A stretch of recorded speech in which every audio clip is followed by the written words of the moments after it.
వచ్చే ఏడాది జనవరి నుంచి పాతబస్తీలో మెట్రో పనులు ప్రారంభిస్తున్నట్లు metro rail MD NVS Reddy తెలిపారు. ఇక ప్రపంచంలోనే తొలి ట్రిపుల్-పీ మోడల్ కానుందంటూ ఆయన వెల్లడించారు. ఇక ప్రభుత్వ స్థలాల్లోనే పాతబస్తీలో మెట్రో స్టేషన్లు నిర్మిస్తామన్నారు.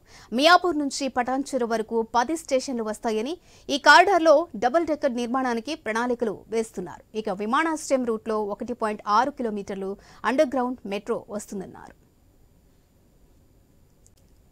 ఎక్స్టెండ్ చేయడం 13.4 కిలోమీటర్స్. ఇది 4107 crore. తర్వాత next corridor 8th corridor is LB Nagar Hayath Nagar 7.1 kilometre. ఇది 1877 crore. మొత్తం 76.4 కిలోమీటర్లు కలిసి 24,269 కోట్లతోటి మనం రెండవ దశను ప్రతిపాదనలు పంపించడం జరిగింది గవర్నమెంట్ ఆఫ్ ఇండియాకి.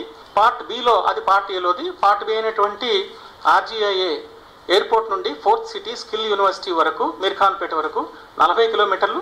అది మేము ప్రస్తుతం సర్వేలో ఇవి చేస్తూ ఉన్నాము. ప్రస్తుతానికి అయితే యావరేజ్ స్పీడ్ 35 కిలోమీటర్స్ వస్తూ ఉంది. దీన్ని ఇంకా పెంచే ఆలోచన కూడా మాకు ఉంది. అంటే కొన్ని స్టేషన్స్ తగ్గించి 24 స్టేషన్స్ ప్లాన్ చేశాము. సపోజ్ ఒక 4 స్టేషన్స్ తగ్గించి ఇంకా స్పీడ్ పెంచే కూడా ఛాన్సెస్ కూడా ఉన్నాయి. అక్కడ కాస్త అండర్ గ్రౌండ్ పోర్షన్ కూడా ఉందన్నమాట. ప్లాట్ఫామ్ ఎయిర్పోర్ట్ మన మెట్రో ప్లాట్ఫామ్ నుండి స్ట్రైట్ అవే ఎస్కలేటర్స్ పెట్టి, ప్రస్తుతం ఈ గేట్స్ అన్ని ఉన్నాయి కదా, మన ఫ్లైట్ గేట్స్ అన్నిటి కూడా డైరెక్ట్ కనెక్షన్ ఇచ్చేలాగా ప్లాన్ చేస్తున్నాం అనమాట. ఒక్క మనకి ఓల్డ్ సిటీలో 1100 ప్రాపర్టీస్ తప్ప, ఎఫెక్టెడ్ ప్రాపర్టీస్ తప్ప ఎక్కడా కూడా ROW ఇష్యూస్ లేవు.